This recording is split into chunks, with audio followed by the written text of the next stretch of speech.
The Flash returns for its 4th season with a premiere that does a pretty good job of wiping the slate clean and reminding us what we loved about the series in the first place. My, what a selection. You got any recommendations? Yeah, drink somewhere else. What can I get you? Let's go with something sweet, but deceptively strong, with lots of ice. Shirley Temple, coming right up. What is a nice girl with 2 doctorates and a PhD doing in a rat's nest like this one? Working. How'd you find me? So I'm great with computers and I have my own satellite. You do the math. You vibed me. I vibed you, yes. You're looking a lot less frosty than the last time I saw you. You said you weren't her, but you weren't in Caitlin either. It's just me, Cisco. I'm just Caitlin. How'd you do it? What do you want? Well, a stiffer drink for starters. If you're back to normal, I have to know. Why didn't you come back to us? Okay, I get it. That's fine. I'm not gonna make you answer that. But we really could have used you. Are you still stuck in the Speed Force? You knew about that. I'm gonna get him out, but I need your help.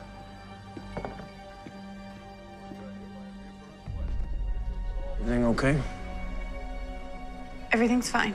Yeah, everything's great, pal. Do you mind? I'm talking to the lady. I'm sure there's someone else you could find in here to commiserate with over poor life choices.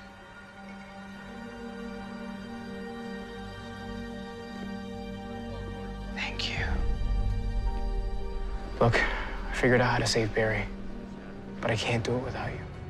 Which was necessary after a disappointing and depressing 3rd season. The Flash Reborn reminded me of DC Comics' massive one-shot Rebirth, concerned with restoring hope to the DC universe. This episode seems mainly concerned with bringing hope and faith back into Team Flash's lives. Most Flash episodes are built on 3 things. This hour wasn't lacking in any of those. The Flash Reborn gets off to a strong and reassuring start, around the city in pursuit of escaped meta-human Peekaboo, last seen in Season 1's Rogue Air, while Iris coordinates their efforts from back in STAR Labs, who has taken on an Overwatch-esque role on Team Flash, figures out the pattern in the elusive Meta's teleporting. The hour does feature some thrilling visual effects, but Iris becoming the team's leader in the wake of Barry leaving is the most exciting development in the premiere. Removing Barry from the table has allowed Iris to finally step up and play an important and necessary role on the team. Does her technological know-how make that much sense? It's nice to see her being a hard ass with team name to be determined. It's definitely not Team Kid Flash. She reminds them of their bad track record over the past 6 months. 1 out of 3 metas they fight escapes, and assigns Wally 4 hours of training in lieu of joining her and Joe for dinner with Cecile. It's clear that everyone misses Barry, especially Iris, who is sleeping on the couch these days because she can't be in that bed alone and is throwing herself into her new role in order to avoid thinking about Barry. But writers Todd Helbing and Eric Wallace don't let that pain overload the episode.